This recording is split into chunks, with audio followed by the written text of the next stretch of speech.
Hey everybody, my name is Paul Esden Jr., aka Boy Green. I'm the New York Jets digital reporter for Heavy.com. Welcome wherever you're watching, however you're listening, here on the Jet Zone, which is a weekly New York Jets podcast. Which is, there's been an audio version for a decade. We've recently dabbled into the video world here on YouTube, and we will continue that, obviously, for the future. We've got three portals. You may be listening to us because we play this live, and the audio is later uploaded to Sports War Radio, where you guys can listen whenever you'd like. It doesn't have to be on a Wednesday, but new episodes will hit you every Wednesday. Off season, in season, it doesn't matter. So make sure you show your support wherever you're watching, which, by the way, we're streaming live simultaneously in three different places right now. Our Jet Zone Facebook page. Make sure you like that, baby. The Jets underscore zone on Twitter. And, of course, right here on my YouTube channel, youtube.com/boygreen25. Remember, before we go any further, if you're watching on YouTube, and even if you're not, open up a new tab and hop over, like the video, and hit subscribe down below for New York Jets content all day, every day. Today will be a celebration. We'll also have a couple of topics to get into as well. We'll get into all of that jazz in just a minute. And as I mentioned earlier, the audio will be later uploaded to Sports War Radio. Wherever you're watching, show your support. And also, wherever you're watching, feel free to jump into the conversation. This is an interactive program. If you have a question, a topic, something that you want to get on the show, feel free to just comment either on our Facebook or YouTube live streams. Twitter, for some reason, if you tweet under the link, it doesn't come through on StreamYard. So make sure for Twitter, you hop on over to YouTube or Facebook, and I'll get your question or comment answered here on the show. First off, it's a celebration, and it wouldn't have been possible without each and every one of you either watching live with us every week, either watching sporadically, because we have three different kinds of videos we have here on this channel from a YouTube perspective. We have the podcast, which is these live streams, and not just for the Jet Zone. Sometimes it's an emergency pod where we jump on for a big trade or a signing or what have you. But we're here every Wednesday at a minimum for live streams. We also do more than that. We do some pre-recorded conversations. You saw the one earlier that was released earlier today on the channel about Quinnen Williams calling out Rich Cimini. We could talk about that here on the show, where it's a pre-developed conversation with articles and other fun stuff. And finally, interviews. We've had some great interviews. We had the best draft season ever. And Jericho Cotchery, New York Jets legend, one of my favorite New York Jet of all time. We did an interview with him here on the channel as well. Go check it out if you're new to the channel. And the celebration, of course, is 2,000 subscribers. So I saw it hit last night, and even 2K, and we're even past that now with all the subscribers that have joined since. Shout out to each and every one of you that are listening or watching, particularly our 2,000 subscribers on YouTube. I am very proud of that number. We hit 1,000 during draft season. I think it was like the third week of March, and we've already doubled that since March here in late June, recording on June 29th, a little after 2:40. So thank you to everybody who's been supporting the channel, falling in love, old fans, new fans alike. We love you. So thank you. That's really cool to hit 2,000 subscribers. That's an elite club. 1,000 was elite, and we've now doubled that. And it's thanks to each and every one of you. And I'm excited because we have some big plans for the regular season. You're going to see the Jet Zone, and quite frankly, this channel explode in a way that it's never exploded before, with special guests on a weekly basis, X's and O's breakdowns, fun conversations. The Jet Zone, of course, isn't going anywhere. So the season is about to expand to another level once we get officially to 2022. So keep an eye out for that, everybody who's watching at home. And like I said, wherever you're watching, feel free to get involved on today's show. Let's welcome in. I see Nate Wiles on YouTube. Let's go, Paul. What's poppin'? Nice dog photo. Nice dog. I love that. Represented some Jets love. Let's get into today's show, by the way. And Nate, welcome to the program. And everybody, thanks for watching or listening whenever you are doing so. There's a couple of bits that I certainly want to get into. First off, to start the show, I do want to get into Braxton Berrios. In case you missed it, New York Jets wide receiver signed a nice 2-year deal for $12 million this offseason. He joined the Adam Schefter podcast this week and listened to the whole thing. A fun chat. They got into a lot of different topics, but two topics in particular stuck out to me. And if you don't follow me on Twitter, this is another reminder to @BoyGreen25, BOY, green the color, 25. Boy, That's the nickname I got, green, with all the Jets. And 25 is my jersey number from high school for those wondering at home. That's where the 25 comes from. But anywho, one of my big things, everyone's got a shtick, right? Either a comedy set or whatever. My shtick on Twitter, on top of just kind of giving my opinions on everything, is I like grabbing things that are said about the Jets and then releasing them on Twitter. Snippets. For instance, we're going to play 2 Braxton Berrios bites from the Adam Schefter podcast that I thought were very interesting and stood out to me. But whenever, the Jets release something or players release something or my own interviews or what have you, we like sharing that out on Twitter. So that's my shtick, baby. And if you're into it, feel free. Also, in the description down below, feel free to check out the Boy Green merch store. Look at all these Boy Green merch glasses. The beard, yes. I just trimmed up, by the way. So the beard is expertly trimmed. We've been using some new product as well. So Boy Green merch down below, pint glasses, T-shirts, hoodies, all that fun jazz. But let's get into this. I want to play 2 Braxton Berrios bites. I'm going to play the New England one first because I just think it's funny.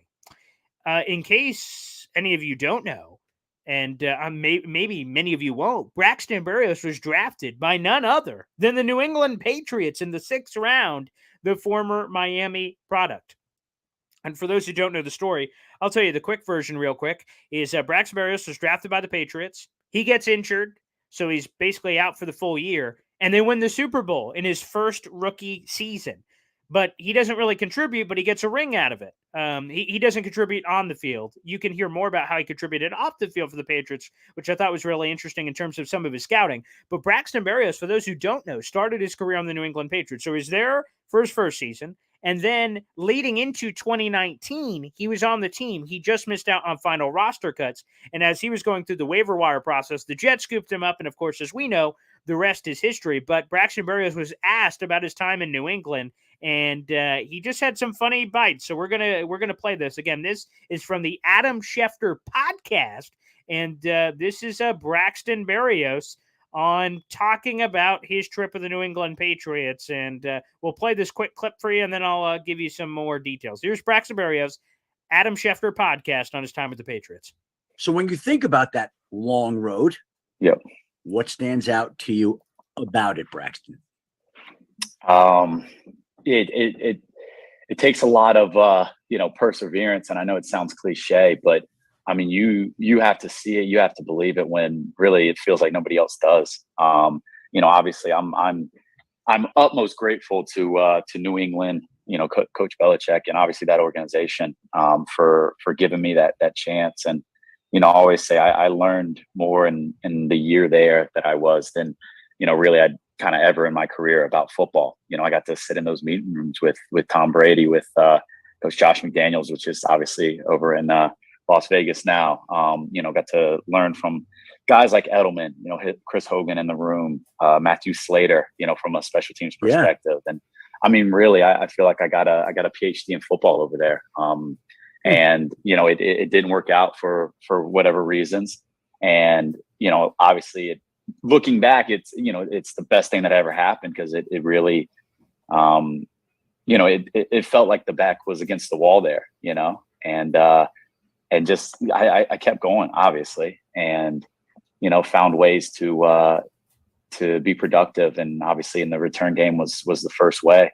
And then really wanted to make sure that I was seen as a receiver as well. And really, over the last 2 years, I've gotten a lot more of those opportunities. And then you marry those opportunities with now being named the first team All Pro last year as the kick returner. It finally, full circle, it's maybe starting to work out a little bit, but that's just been the story of it all. Just believing it when nobody else does. And great stuff there again. That's Braxton Berrios on the Adam Schefter podcast. Talk about the Patriots. 2 bites stand out to me about that interesting stuff about Braxton Berrios. A couple of things here. First off, that Braxton Berrios says getting cut by the New England Patriots was the best thing that ever happened to him. And as a guy that obviously we're on a New York Jets show, a New York Jets podcast that talks exclusively New York Jets. So obviously I love the Jets. If you watch the show, you can see all the Jets garb I have on. I'm wearing an Elijah Moore t-shirt, Middle Initial podcast. I'm wearing the Jets draft hat. You see the Sack Exchange autograph, old school Jets helmet behind me, and my big Boy Green banner and all this other stuff. Obviously I'm a big Jets guy, clearly. However, I almost hate the New England Patriots more than I love the Jets. And that's saying something because obviously, if you cut my arm off, I'd be gushing out green blood, which I should probably get checked out by a doctor. But nonetheless, I love the Jets. I absolutely love the New York Jets, but I hate the New England Patriots almost more than I love the Jets, which, by the way, awesome for Braxton Berrios to say that getting cut by the New England Patriots is like the best thing that ever happened to him. And then the other thing was he talked about his back being against the wall in New England, and really to split the lines here, read between them for Braxton Berrios.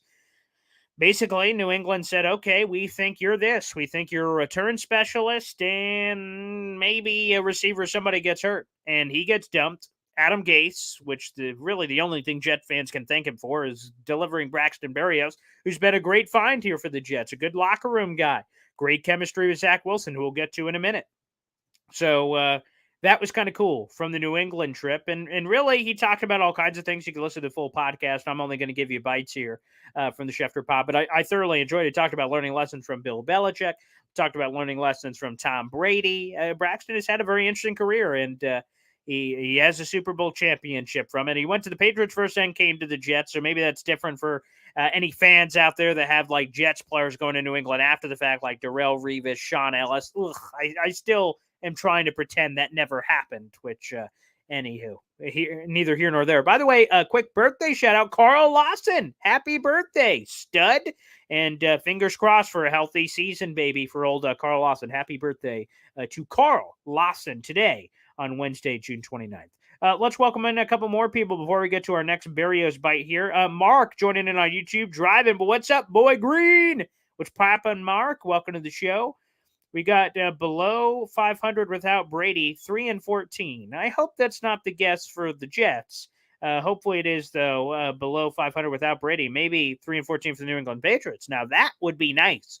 That would be juicy. Hopefully we could get that to happen. I do want to play one more bite here from the Adam Schefter podcast, and this is one that is current Jets related. And it's about Zach Wilson. And this is a very a much shorter clip. I wanted it to be a longer clip, but Twitter was having some issues earlier, so I had to make some business decisions on what to include. So I'm going to play one more bite from Braxton Berrios on the Adam Schefter podcast. And this one is about expectations for Zach Wilson heading into the new year. And I'll explain some of the stuff that is missing here from this bite. But we're going to go to it. This is, again, Braxton Berrios on Zach Wilson from the Adam Schefter podcast. Let's throw it up on the big screen here, and let's listen to this bite from Braxton. Fast forward to now, it's a different world. He knows the offense. Of course, tweaking, changing, whatever, but he knows the offense, knows his reads, is very confident when he says something in the huddle because he knows it's right instead of, I think, right. So the confidence is there. Obviously we see the arm is there, the athletic ability. Everything's there from a physical standpoint. And now his mental has aged so much since just a year ago that, I can't wait. Again, I hate talking about it because I hate hype. I can't stand it, but I can't wait to see him week one. And we can't either for that matter. But so that was Braxton Berrios, by the way, on Zach Wilson. Now, there's a lot of context that's missing from that Schefter pod. And again, my apologies. Technology did not allow me to grab the full clip I was looking for. But nonetheless, I could fill in the pieces for you here on the Jet Zone.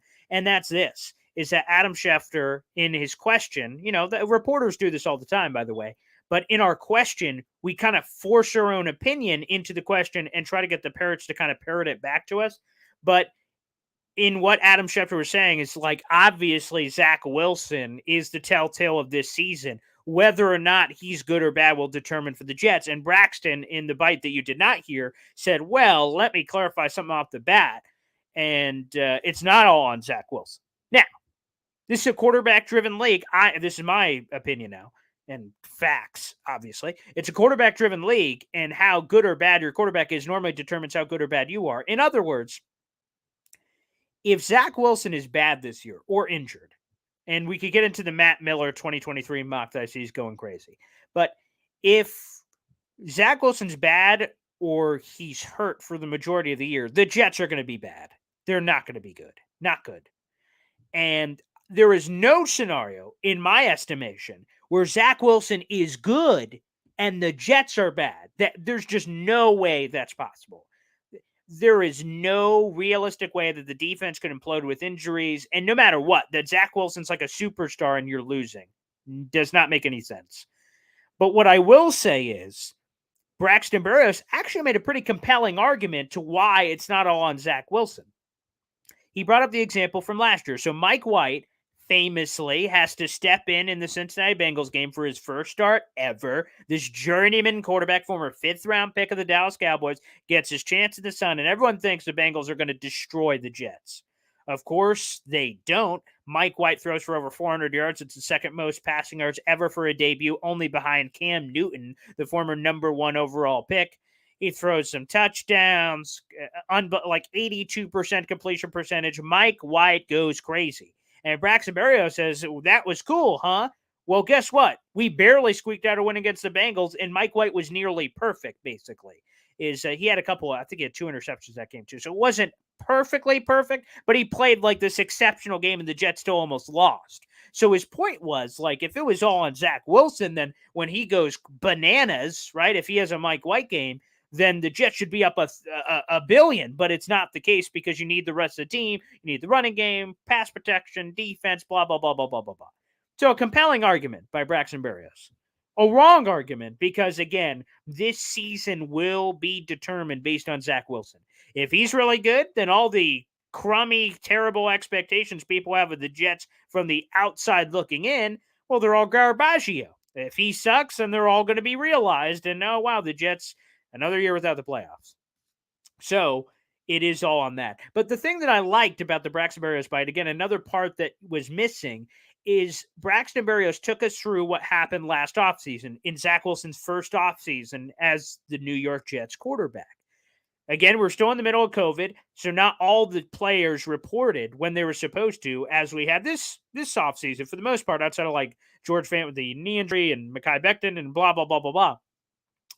What we had is a lot higher level of participation this year. Now think about it, and this is Braxton Berrios on the Adam Schefter podcast, is that Braxton said that with COVID issues, Zach Wilson being a rookie and everything else, like his offseason was kind of all over the place. And then he goes through the normal rookie struggles, gets hurt and everything. And then when he comes back, he's actually really good. But he talks about how that offseason was kind of like muddied by a lot of differentiating factors that we're not aware of. And then we head into this year with Zach Wilson, and he's got the full offseason, he's got the player participation, he had second year in the system, and all these things. And he explained why he believes ultimately, and you just heard the clip, of why he can make this leap and make this sizable jump. And quite frankly, like I said, it's a compelling argument. But ultimately, this is the Santa belief story that I talk about. There are people in our audience, Jet fans even. I've seen it often on the Heavy on Jets Facebook page, which again, I'm the Heavy on Jets New York Jets digital reporter. So I write and cover the Jets, and I see comments from the fans all the time. There's a large contingent of Jet fans that believe Zach Wilson sucks and that they didn't like the pick initially. Nothing changed their mind off his rookie year, and they believe he's going to be terrible. And then there are other fans like me. I'm optimistic. I believe Zach Wilson is the guy, and I think all the talent around him will seize to another level and all these other things. But again, I bring up the analogy I bring up as often as I can. It is the believe in the Santa analogy. For some people, they believe in Santa Claus. They don't need to see Santa's fat ass come down the chimney before they say, there he is.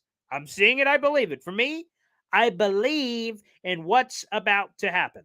I believe before I see it in this particular case. So ultimately, I believe Zach Wilson's going to make the jump. But there are plenty of people that don't believe he's going to make a jump. So again, it's going to be the Santa's fat ass coming down the chimney. When he comes down the chimney and Zach Wilson is a potential star quarterback and all these other things, then they're like, there it is. But they're not going to say it until they see it. That's how some people are. Which, by the way, we can launch to another part of the conversation when we're talking about Quinnen Williams. Which, by the way, that video is also on my channel about him calling out Rich Cimini of ESPN. Juicy. That video, again, is already up on my channel. You guys can go check that out. YouTube.com/BoyGreen25. All right, let's get into a couple more comments here, and I do want to get to that Quinnen Williams story a little bit later. Spin Max Dave on YouTube. No hype. Zach is the real thing. The Jets offense will carry the team to 10 wins this year. The defense will be the reason why they won't win more games. Wow. All right, so let's break that down a little bit here, Spin Max Dave on YouTube. But again, thanks for the comment. Love people kind of contributing here. So Zach's the real thing. Again, I believe it. We'll see it this season. Jets offense will carry them to 10 wins. That would be amazing. I mean, Mike LaFleur, I've got tremendous confidence in as an offensive coordinator. I think Breece Hall can win the Offensive Rookie of the Year. He'd be the first Jet ever to do that as an offensive rookie to win that award. I like the 3 deep at wide receiver, or 4 deep rather, plus whatever else you could get like Mims or anything. You're 3 deep at tight end. You're multi-deep in the running game. I just talked about Breece Hall. I think the offensive line on paper is the best they've had in a decade. So the offense is Mike LaFleur, I really love. So I think the offense is there. Defense will be the reason they don't win more games. Man, the only way I could see that is if, like, the run defense, which was really historically bad last year. I mean, there was some ugly game. That 4-game stretch of, like, Colts running through them and a bunch of other teams, blah. I try to pretend that didn't happen, but it did. And they haven't really done anything to address the run defense. And then, so it will be potentially on the linebackers who, again, some believe, some don't. But I'd be surprised if the defense let them down in that way. A second year of the system, you got Sauce Gardner, DJ Reed, Michael Carter II, Jordan Whitehead, whoever's going to play the opposite safety position. I like the paper starters at linebacker. I like C.J. Mosley. I like Quinnen Williams. Let's see what happens in the third. Again, I love the edge rushing horses they have at this point. Again, interior defense line, you got Quinnen Williams, but he can't do it by himself. He's going to need another guy to try to help to prevent the run. Is that Jonathan Marshall, maybe? I don't know. So the defense letting him down would surprise me. I'm all for the 10 wins, obviously. That'd be the most they've had since 2015. They've only had one winning season the last 11 years. That was 2015. So I'm all for that. But that'd be interesting. I'd be curious why the defense lets them down. Again, my own prognostications, the only reason that could be is this defense for the Jets works perfectly when they have a lead because they got pass rushers and everything else. But if they're at a deficit, 10 points, 17 points, whatever, if teams say, we're going to run the ball down your throat, can the Jets answer? That's where I think we have some questions. Morris, last season has nothing to do with this season. We have 9 to 10 new starters. Yeah, we have plenty of new starters all over, both on offense and defense, respectively. So no question about it. Morris again on YouTube. We're going to get minimum 7 wins, but I'll call 9 to 10 wins. Yep. Like I said in April, no, May is when the schedule came out. I said it back in May, initially when the schedule came out and I predicted it. I have around 9 and 8. That's what I have. But again, if Zach Wilson is way above what we think he is, then who knows how good the Jets can be. But that's the big differentiator for me personally. And again, getting close games, you have more opportunities, obviously. So that's a good point there. Let's go to Hawk on YouTube. Love Hawk. Our defense will keep us in games the same way they did last year. The D line is revamped. The secondary is one of the best in the AFC. And C.J. Mosley was a top 10 linebacker last year. Quincy will be better. On the Quincy point, because we haven't addressed that. Again, Quincy joined the team in September from the Jacksonville Jaguars. And then like 10 days later, he's thrown into the lineup and he's a key cog all year long. A full offseason is only going to help. I think we're going to see leaps and bounds from Quincy. I know he's not a perfect player by any means, but I got to tell you, from Quincy Williams' perspective, that dude lays the lumber, okay? This is a guy that can lay down the brick. And I think if you could help him a little bit in coverage, woo-wee, I think Quincy could be a special player. D-line revamped 100%. Secondary I love. Again, Sauce Gardner, DJ Reed, Michael Carter II. Ooh, I'm looking for – and DJ Reed, man. Bleacher Report recently did a piece. He was the most overlooked NFL free agent or NFL addition, draft or free agency of the offseason. I love it. Again, 5'9" on a slanted hill. And C.J. Mosley, I think, is a really good player as well. So I love the comment, Hawk. Let's keep working our way down here. Hawk, again, a lot of new pieces on the offense is going to be harder for them to have consistency right off the bat rather than the defense. It should be solid right out of the gate. They normally say in training camp and everything else that the defense is ahead of the offense normally.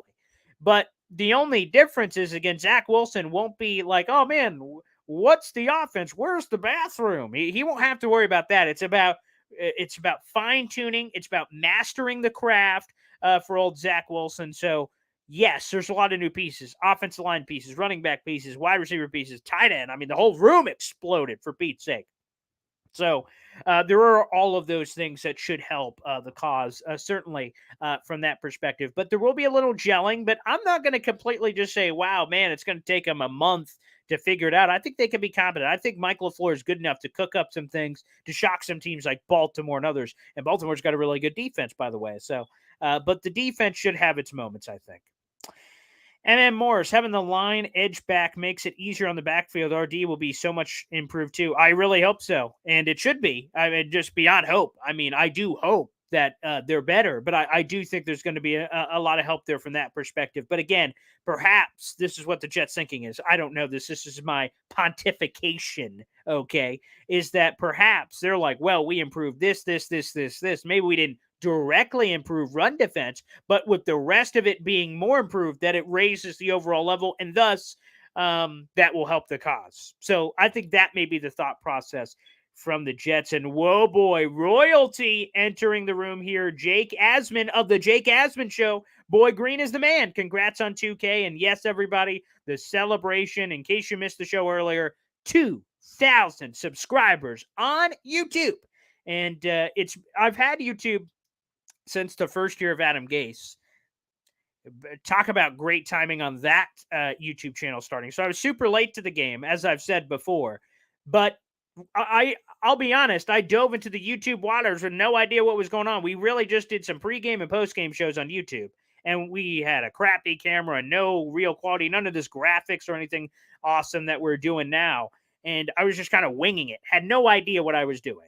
And to be honest, then we really started hitting in gear, not quite the Robert Saleh's first season, sort of, in terms of, okay, let's get a plan. Let's start doing more of this. And really, it's completely exploded. And a huge shout out, obviously, to wonderful content creators like Jake Asman, Matt O'Leary, Green Bean, Jets Media, Jets Talk 24/7. There's like a million of them, and I don't want to leave anybody out because there's a lot of great people out there. New guys like Buffalo Jet Fan and everyone else, Mike Morano, and a bunch of people that do wonderful work.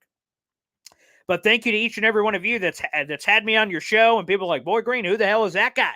The bearded Jet crazy guy that yells things all over the place. So thank you to guys like Jake Asman and others who've had me on their shows to introduce me to all the crazy Jet fans that don't know me yet, but old and new alike. Thank you for subscribing. Thank you for supporting the channel and this podcast, which has been on for a decade.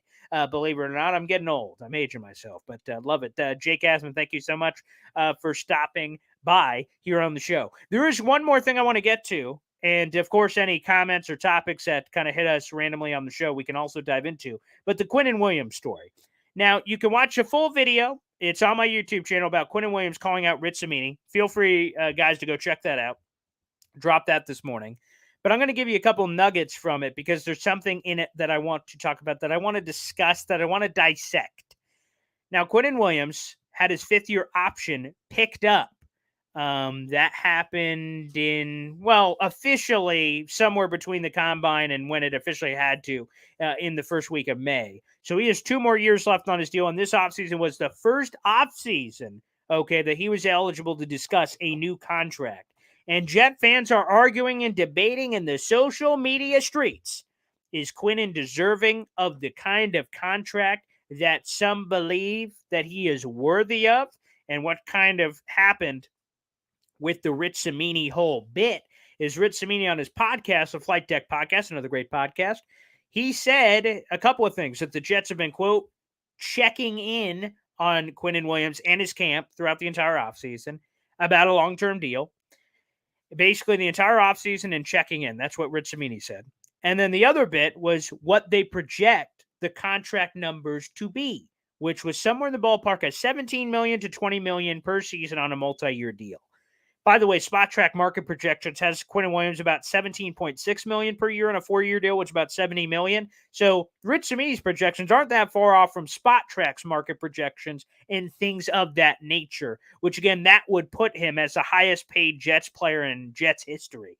The current leader in that clubhouse is CJ Mosley with a $17.5 million per year average, that 5-year, $85 million deal. That's the biggest contract in Jets history. However, that could be overtaken by Quinnen Williams. Fun fact for later for those counting at home. Here's my take, and I mentioned it a little bit at the end of the episode that's on my channel earlier. You have two choices if you're the Jets. You can pay him right now, this offseason, somewhere the next month before training camp, and say, hey, you want to know something? Quinnen, we're going to sign you to a 4-year deal, 5-year deal for somewhere between 16, 17 million a year, somewhere in that ballpark on a multi-year deal. The Jets could do that and pay him right now before he's due. Again, he has 2 more years left on his deal, this upcoming season and then the 5th-year option. So it would be quite proactive. However, my argument for why you should do it right now, first off, it sends a great message to the locker room. Quinnen's has been a guy that just kind of pounding the table for his team. He's a leader. He's played through injuries and all these things. That's a great message for the locker room. Like, wow, they reward their own guys. So number one, good for the locker room. Can never be bad. Number two, I am a financial man, a businessman, and I like saving pennies when I can. It's an important part of the craft to live in today's society, to pick and choose where you fight your battles in terms of money. Okay, got to save money here, do money this. If the Jets pay Quinnen Williams this year, right now, before the season, they will 100%, I can guarantee that they will save money on a Quinnen Williams contract. We will have this conversation in a year because if Quinnen Williams explodes this year, which, by the way, I think that's a good bet. If he explodes this year, I'm saying, oh, man, maybe 15, 16, 17 million a year. If Quinnen Williams blows up, he's going to go 18, 19, 20 million plus a year. That's what his camp's going to be asking for if he has a big year. That's what's going to happen. And then we're going to come back and say, didn't Paul do that video at the end of June saying maybe they should pay him now? Yes. And I will brag that I was right. So here's my point.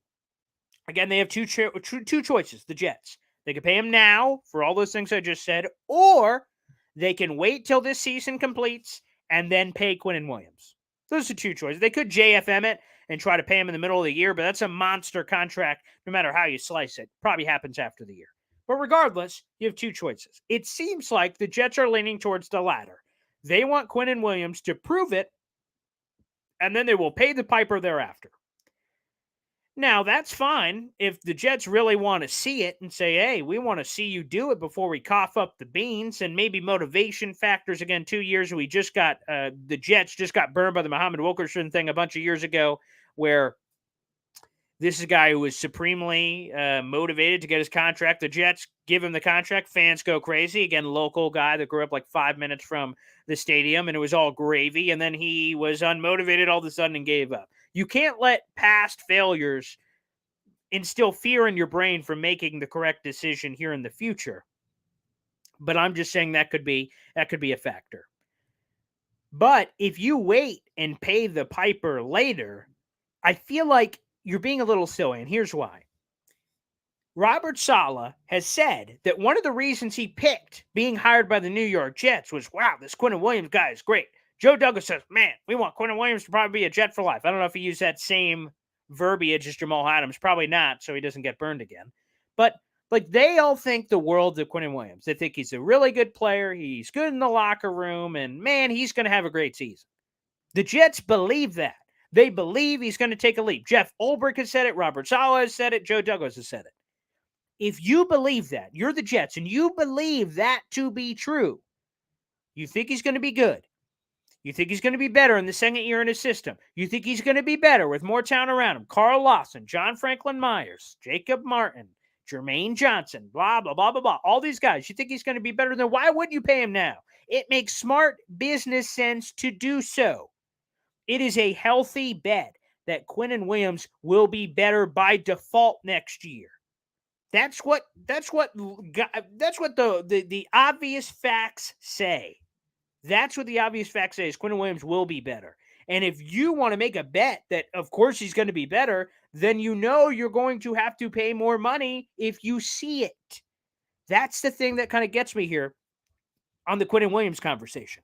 Because I think he's going to, not even I think, I know he's going to be better. The only way he's not is if he's not healthy. And that we can't predict or project, obviously, and don't want to. We want Quinnen to be healthy. But that's the one thing. The Jets could be paying the piper next year. Maybe they'll be happy to do it. We'll give you $100 million contract, Quinnen. Just show us that you're going to be great and you're great, and they do it. But if they believe in him as much as they say they do, then they should be willing to pay a little bit early. That's my take. Again, you can check out the full Rich Cimini, Quinnen Williams thing where he calls them out and questions some of that. All right, let's get to some comments here. Of course, Dark Soldier Crew. Yes, sir. Welcome to the show, baby. Love it. Love you, Dark Soldier. Love you every time you come on, baby. MM Morris, Boy Green, definitely one of the best. Thank you very much. Appreciate you. Yeah, 2,000 subscribers, baby. Who would have thought we'd be here? Not me, baby. Not me. But now that we've reached, when I said when we reach 1K, I'm saying it now that we reach 2K. I am not getting complacent. 2K is great. It's a wonderful place. Not a lot of people are at 2K subscribers on YouTube. So it's a phenomenal place to be, and I'm humbled, and I am excited. If I had bubbly to pop right now, we just got a bunch of Gatorades, half-drinking glacial freeze Gatorades over here by my office. But if we had champagne, we'd be popping it right now. But let's keep setting the bar higher and higher. That's what we're trying to do here on the show. So tell a friend, let them know. Boy Green, YouTube, hit him up. All right, let's go to Hawk. Boy Green, do you think Berrios starts in the slot the first few weeks against AFC North, or do you think Garrett Wilson gets thrown out there with the Wolves and more in the slot? This is a phenomenal question. I've been thinking about this. I've been pontificating about it. I've been writing about it. Mike LaFleur, Jets offensive coordinator, believes that the top three, not Berrios, right? Elijah Moore, Corey Davis, Garrett Wilson, are inside-outside versatile, that they can play anywhere. Garrett Wilson, obviously, it's a lot to ask for a kid, so I'm not sure if they're going to, obviously they're training him. They're cross-pollinating him across the different wide receiver positions, which have different responsibilities. But I'm sure there's kind of a basis, a foundation of like, hey, here are, I don't know, I'm making these numbers up, but here are 50 plays in the X, and all those 50 plays. So no matter what, we know you can line up at the X. So you're covered there, but let's also, while you're learning that, learn these other things. So it probably seems unrealistic.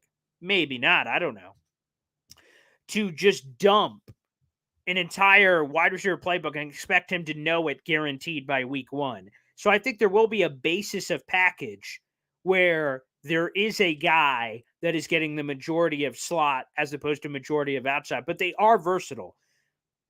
I like your thinking, though, that Berrios knows it. I mean, he was the backup slot last year to Jamison Crowder. When Crowder was out, he stepped in. So I think there will be. And again, you didn't pay Braxton Berrios just to be a return man. 2 years, $12 million. I mean, that's a sizable chunk of change. He will be involved in this offense.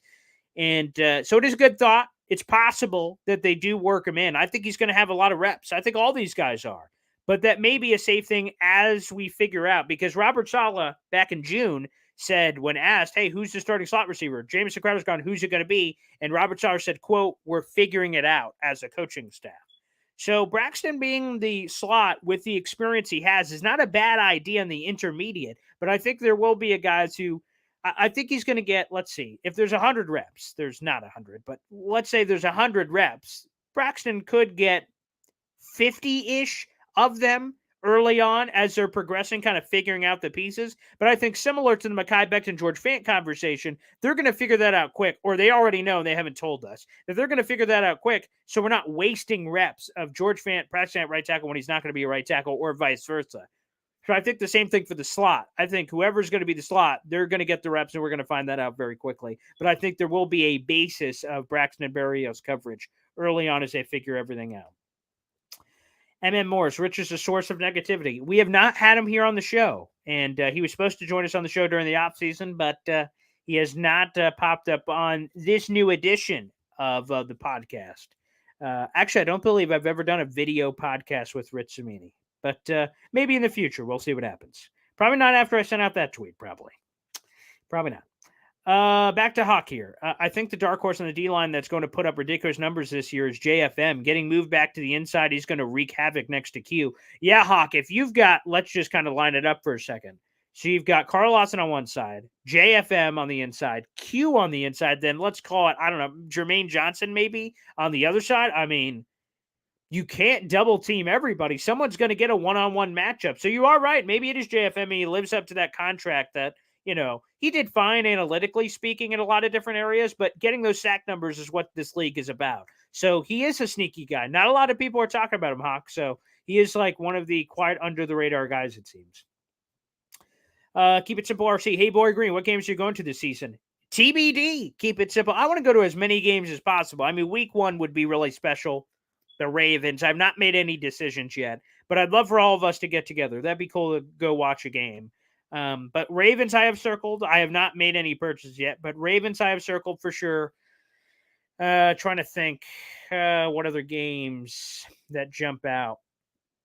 Yeah, that's the one right now. But I mean, shoot, I would if I was close enough and I didn't do all the Jets media stuff, I'd have season tickets, baby. I love the Jets. It would be amazing. Right now, it's Ravens. That's what I've circled. It's not locked in by any means, but if it does, obviously, I'll let all you guys know. That'd be pretty cool. So yes, fingers crossed. I mean, week 1, the energy of that, oh boy, that'd be fire. And then you have all the AFC's divisional games too that are in the first half-ish of the season. I'd love that as well. John Hepburn. Hey, fellers. What's popping, baby? Love it. Absolutely love it. Welcome to the show, John. Hawk. Let's go back to Hawk here. I love the Williams brothers, but if it came down to I would want to keep them both or move on from both. You can't just keep one. That would be whack at this point. I think we extend them both. I love the Williams brothers, but if it came down to it, I would want to keep them both or move on from both. You can't just keep one. That'd be whack. Oh, I see what you're saying. Yeah, Quinnen is... Again, 2 more years left for Quinnen. And Quincy, the linebacker, is entering the last year of his deal. I think there will be, again, this is also pontificating that I have no inside sources on this. I would imagine Quincy would have a level of, so his brother, so that's a factor, but also a level of loyalty that the Jaguars dumped him on the side of the street after things didn't work out. The Jets picked him up, dusted him off, and threw him into the lineup, and maybe they unlock something here with Robert Sala. I think there will be a sense of loyalty from Quincy. Who knows? Money talks. So maybe if some team offers crazy money in free agency, he's good as gone. But I think with the brother thing and the Jets kind of giving him the loyalty, I think that could change the dynamic a bit. Let's see. John Hepburn. Quinnen has always had to do it by himself. He finally has help on the edge. That opens up the middle. 100%. You're right. You're damn right. He has not had the Leonard Williams, Sheldon Richardson, Damon Snacks, Harrison, Muhammad Wilkerson. Like, he didn't have all the first-round talent around him. He's been on an island. So I hope that this is just... If you guys remember a couple years ago, it was a week 1 game against the Bengals, and the Jets had like 8 sacks. I'm pretty sure Leonard Williams had like 2.5 in that game. I was at that game a bunch of years ago. I did a radio show live from the parking lot. That was pretty cool. So I haven't done one of those in a while. But that one, they had like 8 sacks right off the bat. How cool would it be for the Jets to just wreak unbelievable havoc on Lamar Jackson in the pocket with like an 8-sack, like a Tennessee Titans-ish performance, and Quinnen goes crazy. Carl Lawson goes crazy. Oh, my. That's why I want to be there week 1. I can't wait. It's a great opponent, a super talented one, MVP, a quarterback, and all these other things, but I want a great opponent like that. So that would be awesome. Let's see. John Hepburn. Wow, for the first time in a long time, we'll have problems getting under the 53-man roster at several positions, John. This is going to be exciting during training camp. So the defensive line, I was just doing the math on a couple of different articles because Rich Cimini, Connor Hughes, and a bunch of people did their final 53-man roster projection here in June. And when they got to the defensive line, I'm like, man, because they have 17 guys right now on the defensive line. The Jets in the Salah-ish scheme is keeping 10, maybe 11, which means 6 dudes are getting cut. Now, there's a couple of guys you could probably cast off. So outside of a strong camp, they're probably out. Guys like Tanzel Smart, Bradley Anai, who I love out of Utah, but it just seems hard that he's going to fit in. So Tanzel Smart's probably gone. Bradley Anai. I'm missing a few others. You know what? Let's pull it up. This is a fun exercise. So let me pull up the New York Jets roster here. Yep, there it is. All right, so they got 17 guys on the defensive line. We're going to do this together here. Let's see. Let me pull this up. Okay, here we are. Defensive line. Okay. So let's go through these. So obviously Jermaine Johnson's making it. Spoiler alert. So he's in. Bradley Anai is gone. Sad. Vinny Curry, he's a toss-up. But like 90% of his contract's guaranteed. So Joe Douglas does not seem the type to get rid of him. JFM's obviously in. Bryce Huff is a toss-up. Carl Lawson's in. Jonathan Marshall is a toss-up. Jacob Martin, I think, is in with the contract. Sheldon Rankins is in with the contract. Hamilcar Rashid Jr., he's out. Nathan Shepard, toss-up. Solomon Thomas, I think, is in. Tim Ward is gone. Jabari Zuniga is gone. So now we have, let's count them up. So we got Quinnen. We've got Solomon Thomas. That's 2. We've got, let's just throw Nathan Shepard in right now for 3. Sheldon Rankins, 4. Jacob Martin, 5. Carl Lawson, 6. John Fleckenmeyer, 7. Jermaine Johnson, 8. You have Michael Clemens, who, of course, is going to make it at 9. And then you have guys like Vinny Curry, Bryce Huff, and Jonathan Marshall. Those are the ones where I'm like, man, it's going to be tough. Those are like the 3 that are kind of hanging for it because, of course, Michael Clemens making it as a 4th-round pick. But like Vinny Curry, like 90% of his contract's guaranteed already. Would the Jets just light that on fire? Seems odd. They seem to really like Vinny and he never got to play last year. So I think he's probably in. And Bryce Huff is his undrafted free agent who's been injured, but when he's on the field, he's dynamic. Man, it's tough. So defensive line is tough for sure. I'm trying to think. The wide receivers are going to be interesting because they keep 6, and it's like Jeff Smith and Denzel Mims wrapping up at the top 4. That's obvious. Is there a 4th tight end? Or is Nick Bodden the fullback? Is Trayvon Wesco the fullback?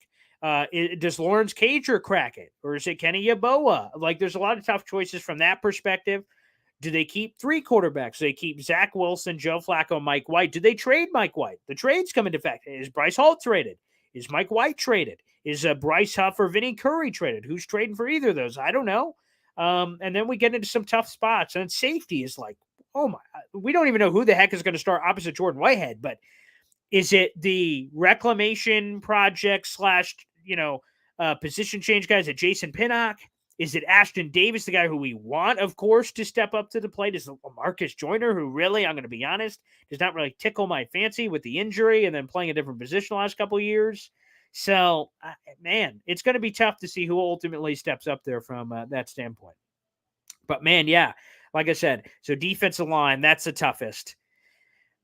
Some of the particular roster decisions, like I said, 3 quarterbacks versus 2 quarterbacks, 6 wide receivers, 5 wide receivers, probably 6 running backs. So, Breece Hall and Michael Carter are in, but is it Zonovan Knight? Is it Tevin Coleman? Is it Ty Johnson, Mr. Stonehands? And then on defense, there's going to be some interesting decisions there. John Hepburn, Paul, you can write your season tickets off your taxes. Not a bad idea. Let's see. Keep it simple, RC. Who do you project on the defensive line will make the cut? So let's do this one more time. So I've got a pen and paper here. So like I said, I believe they're keeping a minimum 10. It could be 11. So let's play the game. So I got Jermaine Johnson. Obviously, he's in. I'm going to put Vinny Curry in for right now. I may come back to that. We have JFM. He's in. Let's go. I'm going to put Huff in right now, but we may have to change this in a second because I need to see the numbers. Carl Lawson, of course, he's in. Jacob Martin is in. Sheldon Rankins, to me, is in. Let's see. Solomon Thomas is in. Quinnen Williams, obviously, is in. Let's see here. Michael Clemens is in. Okay, so it gives us 1, 2, 3, 4, 5, 6, 7, 8, 9, 10. That gives us 10. And then my last spot, because I'm going to keep 11. The last spot is probably going to Jonathan Marshall. I'll put Jonathan Marshall in there. So that's my 11. So that basically means, to recap, so Bradley and I gets cut again on a different roster. If we're not as deep, I'd love a guy like Bradley and I. Loved him coming out of Utah, but there's just nowhere to fit. Maybe a practice squad. So he's in. Let's see. Hamilcar Rashid is out. Nathan Shepard is out. My scenario, although the Jets coaching staff loves Shepard. Tanzel Smart is out. Tim Ward is out. Jabari Zuniga is out.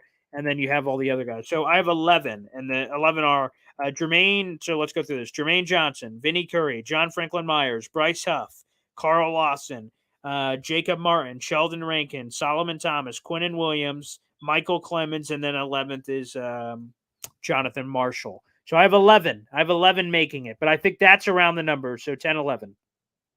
But it will be tough.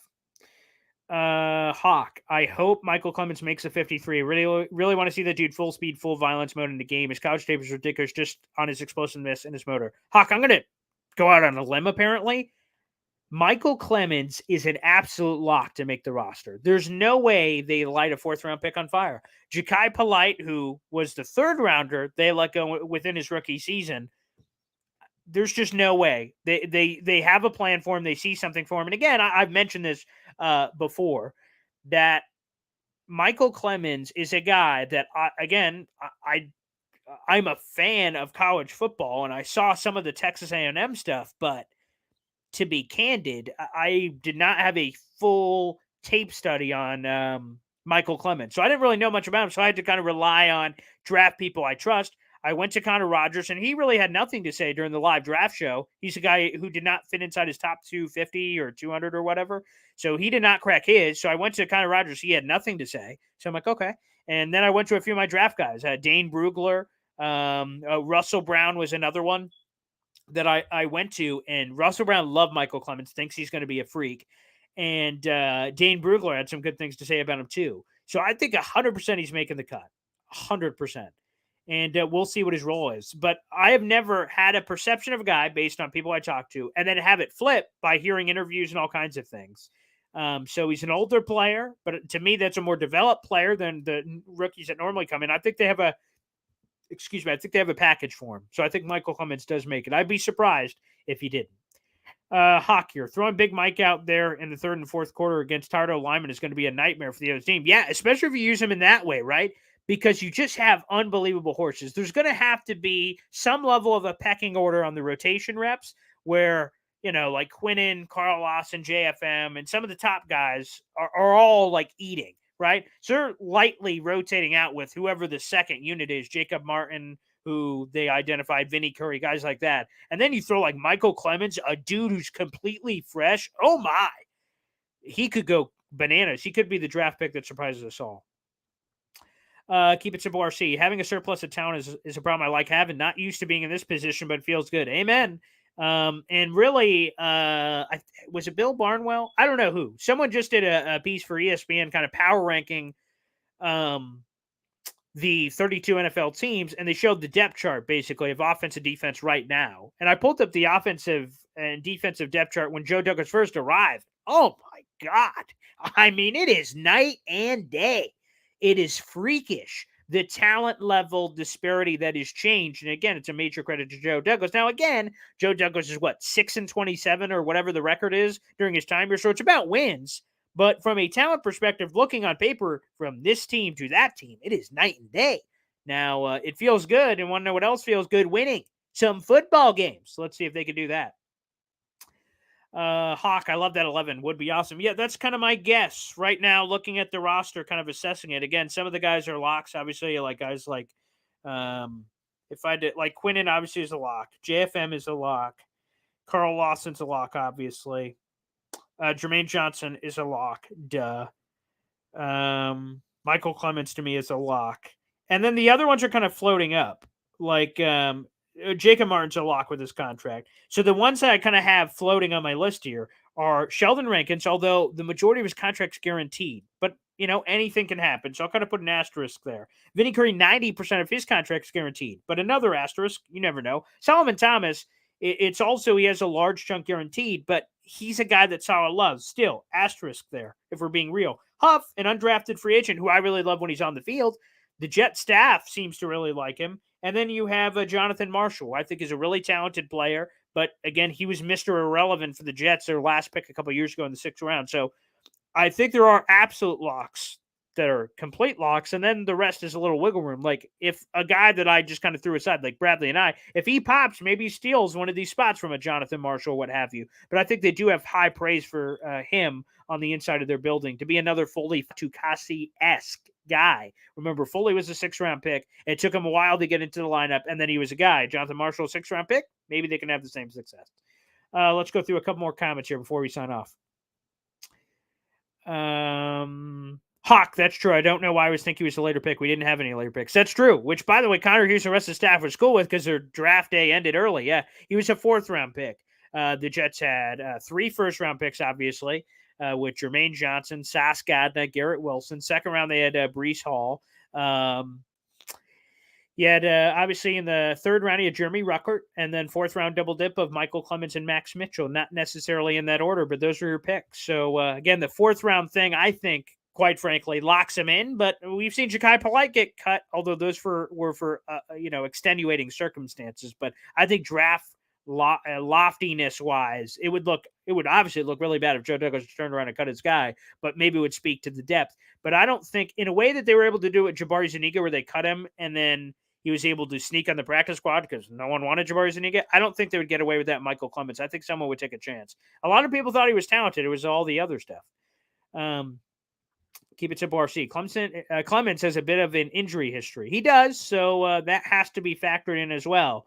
But, no risk it, no biscuit, for that matter. And hopefully, it kind of comes on him in that way. Well, everybody, I want to thank you for the awesome questions. That was really cool. Again, another celebration, another shout out to each and every one of you at home. 2,000 subscribers and going. We're over 2,000 now. It was 2,000 last night, and the number just keep shooting up. Again, for those who are either new or old to the channel, I'll explain it. We have 3 different kinds of videos that show up on this channel. We have live streams, which could be pregame shows, postgame shows, live Jet Zones every Wednesday here on the show. Plus, we're going to have some exciting stuff for the season, but I'll wait till we get there for me to reveal all that. We've got pre-recorded videos. You could see another one where Quinnen Williams called out Rich Samini, and I've got cool insider nuggets that I share on that. And then finally, the third piece of the puzzle is interviews, and I love doing this. My day job is as a sports talk radio host. I interview people all the time, and I have to tell you that it's one of the funnest things, to interact with other people. We've had Leger Duzable, most recently Jericho Cotchery, Jets legends, analysts, insiders, all this fun stuff. We've got a great Rolodex I've developed over the last 10 years or so, getting to know people in the business. So we have interviews. We have live streams. We have pre-recorded bits, pre-game shows, post-game shows. I mean, we have it all, baby. It's New York Jets content exclusively on this channel all day, every day. 2,000 subscribers wouldn't have been possible without all of you listening and supporting the show. Thanks, everybody, for tuning in. And again, no matter where you're watching, like the video on YouTube, hit subscribe, and also on Facebook and Twitter, the Jet Zone Facebook and Twitter pages. You can follow those pages as well for all the podcast episodes and other articles and fun facts. All right, everybody, that'll do it for another Wednesday edition of the show. We'll be back on the channel later this week with some other videos. Got some fun stuff planned as well. And hopefully we'll see you next week right here for another episode of the Jet Zone on Sports Score Radio and YouTube.com. Thanks, everybody. Peace out. Enjoy your week.